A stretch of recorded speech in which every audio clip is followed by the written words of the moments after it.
लड़का अपने गांव की आखिरी उम्मीद था। उसने अपने पिता को अपनी नई खोज दिखाई और समझाया कि जनरेटर कैसे काम करता है। सूखे से लड़ने के लिए वो एक बड़ा पवन चालित इंजन बनाना चाहता था, लेकिन इसके लिए उसे परिवार की इकलौती साइकिल के कुछ हिस्सों की जरूरत थी। उसके पिता ने इस विचार का समर्थन नहीं किया। उन्हें लगा कि लड़का एक नामुमकिन सपने के पीछे भाग रहा है। इतना ही नहीं, उन्होंने उसका प्रोटोटाइप भी तोड़ दिया और कहा कि समय बर्बाद करना बंद करे और खेती में हाथ बटाए। कई दिनों से बारिश नहीं हुई थी। जमीन सूखी और फटी हुई थी। सारी फसलें बर्बाद हो चुकी थीं और खाने के लिए कुछ नहीं बचा था। लोग भूख से गिर रहे थे।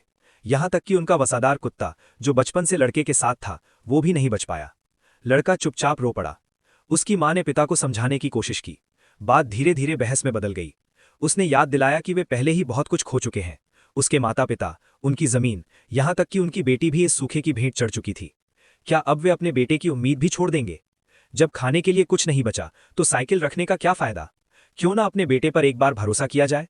अगर वो सफल हुआ तो पूरे गांव को बचा सकता है। पिता के दिल में कुछ बदल गया।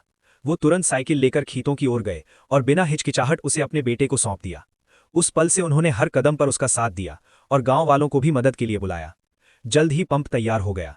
पिता ने ढांचे को संभाला, जबकि बेटा पंप को कुएं तक ले गया। उन्होंने पाइप को जमीन में उतारा, ब्लेड लगाए और सावधानी से तारों को जनरेटर से जोड़ा।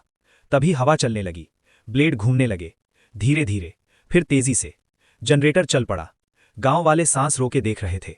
अचानक पानी फूटकर बाहर आया। सबकी आंखों में हैरानी और खुशी थी। ये सच में काम कर गया।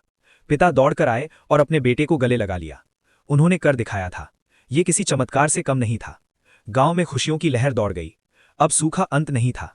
फसलें फिर से उग सकती थीं। लोगों को फिर से एक नई उम्मीद मिल गई।